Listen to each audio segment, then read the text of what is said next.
FST, Victor? Alors pour l'imagerie, donc ça, depuis début des années 2010, les gens qui s'intéressaient sur le plan universitaire, les universitaires qui s'intéressaient à l'imagerie avaient identifié un certain nombre de problèmes, un besoin d'échocardiographisme, mais surtout, tout le monde faisait de l'écho, mais à l'époque, il y avait quand même un déficit en écho de stress, et puis en cardiologie interventionnelle, notamment structurelle, qui commençait déjà à bien se développer, et puis surtout un déficit en imagerie de coupe, alors en grande partie lié... Alors il y avait le problème du sous-équipement, qui est un autre problème, mais qui rendait la technique peu accessible. Et puis il y avait quand même, pour réaliser les examens, un manque d'experts dans ces techniques IRM en particulier, mais aussi scanner, mais surtout IRM. Alors bien sûr c'était très radiologique, mais il y avait peu de radiologues qui s'intéressaient à l'IRM compte tenu de l'investissement que ça représentait pour l'IRM cardiaque. Et quand on discute même avec les experts radiologues, il n'y en a pas beaucoup, mais il y en a quelques-uns, il faut vraiment connaître la cardiologie. Généralement, c'est des gens qui ont commencé leur internat par la cardiologie, puis qui après ont muté par un remords en radiologie. Et puis alors, la qualité des comptes rendus d'une manière générale, pas d'une manière générale, mais de manière non exceptionnelle, était pas terrible.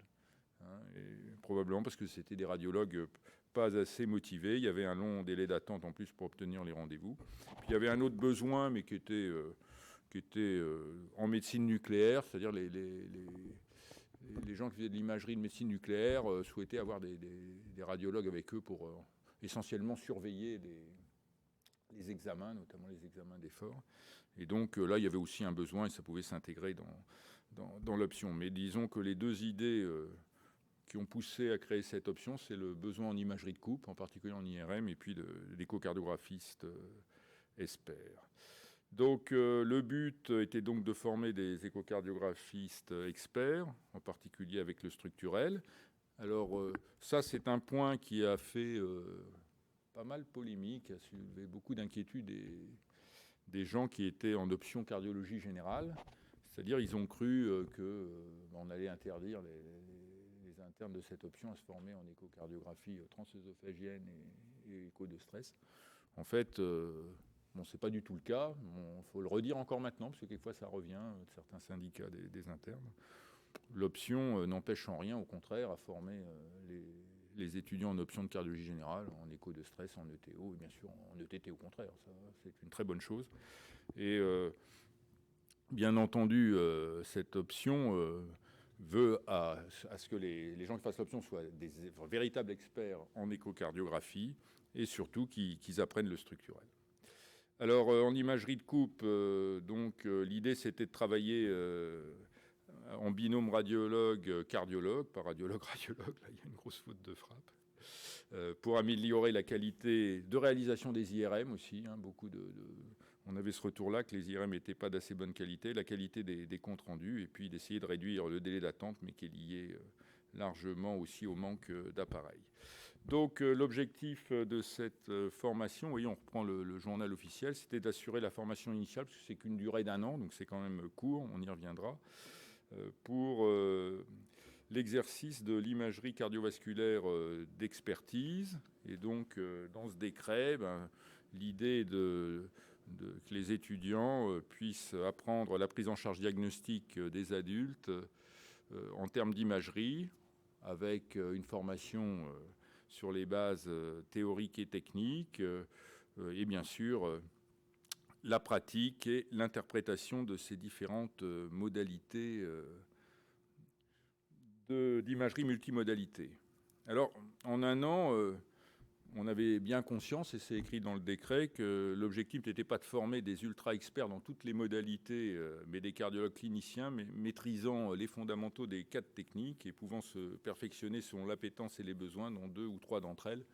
Et l'idée, c'était vraiment IRM écho, quoi. Et puis, bien sûr, le scanner et la médecine nucléaire, mais ça, les besoins étant différents, parce que finalement, pour le scanner, il y a aussi, bien sûr, l'option coronaire et structurelle, où ces DES sont aussi formés en scanner, avec les scanners TAVI, les scanners coronaires, la pathologie coronaire. Et donc, quand on discute avec nos étudiants, d'ailleurs, je l'ai encore fait ce matin, l'appétence est vraiment IRM, beaucoup plus que scanner.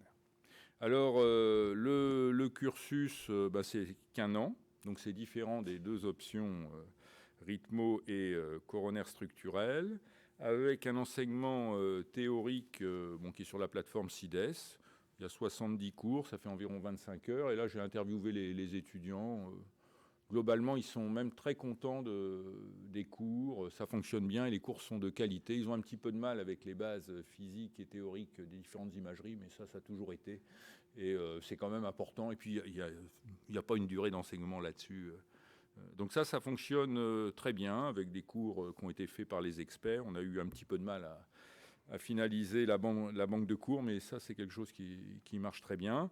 L'enseignement en pratique, c'est une option sur 2 stages d'imagerie multimodalité de 6 mois pour chaque stage, dans des services validés avec encadrement universitaire. Alors, ce que l'on demande dans cette année, c'est de réaliser et d'interpréter au moins 250 ETT et au moins 75 ETO, de réaliser au moins 50 échos de stress, 80 scanners cardiaques et 80 IRM cardiaques, de participer à 50 scintigraphies isotopiques, donc ça c'est dans le décret, et de participer à des procédures interventionnelles, 30 plasties mitrales ou clip mitral et 20 fermetures de FOB, de CIA ou d'auricule. Et donc, on va le voir, il y a un examen théorique et puis il y a une validation de stage par le coordonnateur local de l'option. Donc on a eu on a eu pas mal de postes, comme demandé, une 50aine de postes par an, vous voyez, 48 pour cette année universitaire. Il y a eu une petite baisse. Vous avez à droite, mais ça on l'a vu tout à l'heure, les postes pour les autres options. Voilà, et ces postes ne sont pas occupés à 100%, mais ça c'est un petit peu normal, c'est vrai pour toutes les options, parce qu'il y a quelquefois tous les postes ne sont pas pris dans une fac, alors que malheureusement il y a 2 postes dans une autre et qu'il y a 3 candidats, mais on a du mal à pouvoir faire profiter les postes vacants à des candidats des autres universités. On pourra en discuter tout à l'heure. Bon, on n'est pas très nombreux. Voilà, et à peu plus de 80%, 85% des postes sont occupés. Alors, on a mis en place un comité pédagogique. Donc, j'ai demandé à Erwan Donald de coordonner ce comité pédagogique. Avec dans ce comité des gens très motivés sur l'imagerie, alors des spécialistes de l'imagerie de coupe, de l'écho, de médecine nucléaire. Donc on a Gilles Baron-Rochette qui est le coordonnateur pour l'IRM, Luc Christiens pour le scan, François Rouzet pour la médecine nucléaire, Stéphane Lafitte qui est dans l'évaluation, le e-learning et l'évaluation théorique, et puis Anne Bernard qui s'occupe de la simulation. Et on demande au cours de l'année aux étudiants d'assister au moins à un séminaire organisé soit lors des journées européennes, soit lors du congrès Paris Éco, soit Éco Bordeaux, soit Cardiovalve. Un séminaire qui est généralement sur station de travail avec donc de la simulation. Alors, pour valider cette option, il faut valider évidemment les 2 stages. Et puis, on a mis au point, sous la houlette de Stéphane Lafitte, une validation des connaissances théoriques par un examen distanciel. Il y a 2 successions successives chaque année en octobre, avec 85 QCM répartis dans les différentes modalités d'imagerie et 5 situations cliniques. Et finalement, quand on interroge ces étudiants, alors on n'a pas eu de collé, alors on pourrait dire que l'examen n'est pas du tout sélectif, mais quand on discute avec eux, une fois qu'ils ont eu l'examen, ils trouvent que c'est quand même pas, ça les a obligés à travailler, quoi. Donc je pense que tous. Des examens. Voilà. Donc c'est vrai que comme il n'y a pas eu de collé, on pourrait se dire que c'est un examen donné, mais quand tu discutes avec eux, ils disent heureusement que j'avais bossé, quoi. Donc je pense que c'est un examen tout à fait adapté et qui nous donne satisfaction et qui donne satisfaction aux étudiants. Alors, il y en a qui sont quand même sur la session de rattrapage. Voilà, 3%. Voilà. Ouais. Comment ? 3%. Oui, okay, il y en a. Mais bon, disons qu'il y a une bonne réussite, donc ça veut dire que les cours sont bien et que les étudiants travaillent bien. Voilà. T'en sais plus que moi, c'est bien. Alors est-ce que les objectifs sont atteints ? Alors oui, dans un certain sens, vraiment, parce que il y a 250 DES environ qui ont été formés depuis 2019, et il y a quand même vraiment un besoin en France de spécialistes d'imagerie multimodalité, en particulier de coupe d'échocardiographie. C'est vraiment important. Donc, c'est quand même des gens qui vont pouvoir occuper des postes, faire des examens, rendre service à nos patients, raccourcir les délais d'attente, en espérant que le parc de machines va augmenter. Donc, en ce qui concerne l'écho, je crois que vraiment l'objectif est atteint. Quand on discute avec eux, là, je fais un petit sondage, vraiment. L'écho dans tous les centres, c'est 100% quasi enfin 100% de satisfaction, en tout cas quand on les interroge. Il y a une constatation, c'est qu'1 an pour se former en éco-structurel, c'est trop court. C'est trop court. Alors, quand on discute avec les étudiants, ils sont tous bien accueillis, donc là, il n'y a pas de problème, mais la plupart des centres n'ont pas assez de recrutement pour les former, d'autant plus qu'il y a quand même des gens qui veulent, des anciens qui veulent quand même continuer de travailler. Donc, ça pose pas vraiment de problème, parce que quand les étudiants sont motivés, ils ont déjà participé pendant 1 an, et généralement, ils vont continuer avec l'équipe avec laquelle ils ont travaillé, de se former en éco-structurel, ou ils vont aller ailleurs pour compléter leur formation. Donc ça, c'est sûr que la formation est trop courte, mais disons que j'ai l'impression vraiment que ça s'organise bien par la suite pour compléter la formation. Alors en imagerie de coupe, alors on a bien avancé parce que, faut être honnête, on avait une opposition extrêmement dure des radiologues. Bon, c'est pas spécifique à la cardiologie, c'est-à-dire qu'ils considéraient qu'on allait leur prendre l'IRM et le scanner. Et donc, ils étaient fortement opposés à ce que les cardiologues s'intéressent à ça. Alors, il en découle une formation très variable d'un centre à l'autre. Il y a des centres, alors c'est parfait. Là, j'étais à Rouen vendredi, j'ai vu Jean-Nicolas Dachet. Enfin bon, voilà, ça se passe de manière. Bah, Charles est là, il dirait même moi, mieux que moi. J'avais oublié que tu étais là, mais j'ai pris Rouen parce que j'en ai rediscuté avec les 3 étudiantes qui étaient là tout à l'heure au séminaire. Ça se passe parfaitement. Il y a plein d'autres endroits où ça se passe parfaitement. Il y a des endroits où ça se passe très mal. Donc, il y a 3 étudiants, j'ai identifié 3 villes où ils n'ont pas le droit de pénétrer dans le service de radio. Alors, dans ces villes, soit ça s'organise, le coordonnateur a réussi à faire travailler en stage ces étudiants dans le privé, parfois, comme à Marseille, dans une clinique où ils sont très contents, où ça se passe très bien. Donc, finalement, ou à Marseille, ils vont aussi travailler à Aix. Et puis, parfois, il y a quelques villes, alors là, très peu, j'en ai identifié 2, où il ne se passe rien, quoi. Ils font très peu d'imagerie de coupe. Donc, c'est inhomogène et la formation est globalement correcte, mais il y a quelques centres où ça se passe pas bien, où les étudiants ne sont pas bien formés. Donc, il faut qu'on travaille là-dessus, mais c'est quand même très, très difficile, parce que le CNU de radiologie et le collège de radiologues a vraiment vivement déconseillé aux radiologues de former les cardiologues. Donc, voilà. Mais petit à petit, ça s'améliore. C'est ça qui est bien, donc je pense que c'est très positif. Petit à petit, il y a des régions qui restent fermées, mais des régions qui étaient fermées s'ouvrent parce que les étudiants viennent, il y a le décret, c'est la loi, et donc on avance, mais c'est pas encore parfait. Et puis deuxième point, pour l'IRM, 1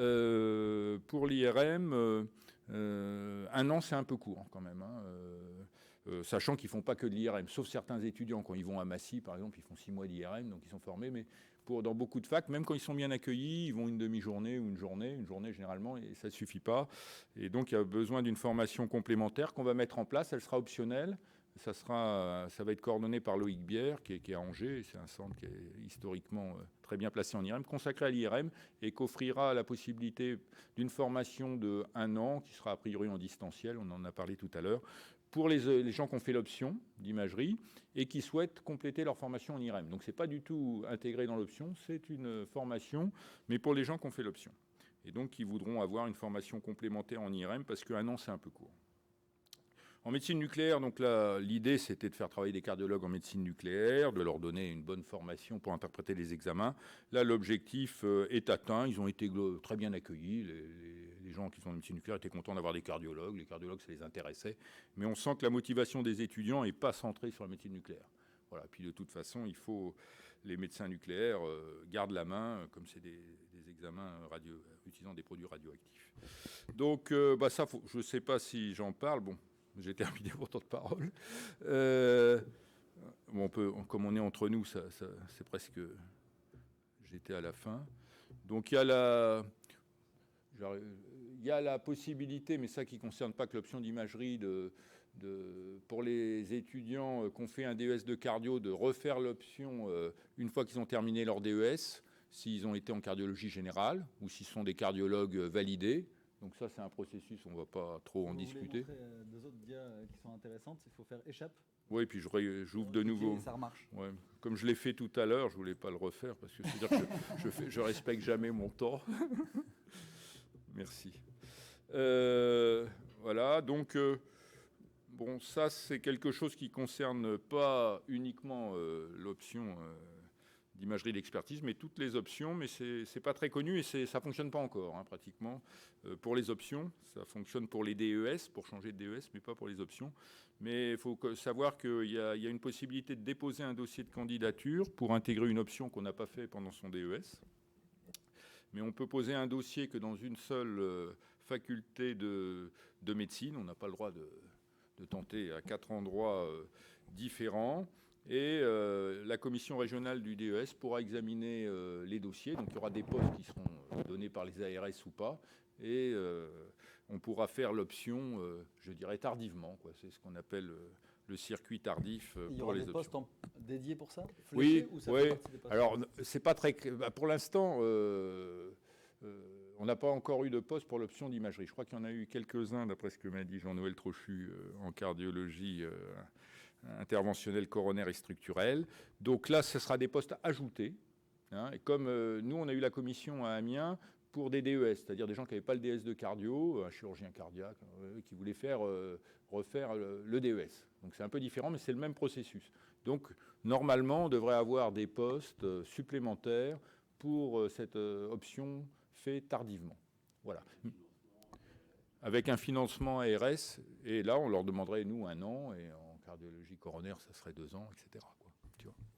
Mais pour l'instant, il n'y a pas encore eu de dossier validé. Voilà. Donc, mais il y a le décret qui explique ça en long et en large. Hein.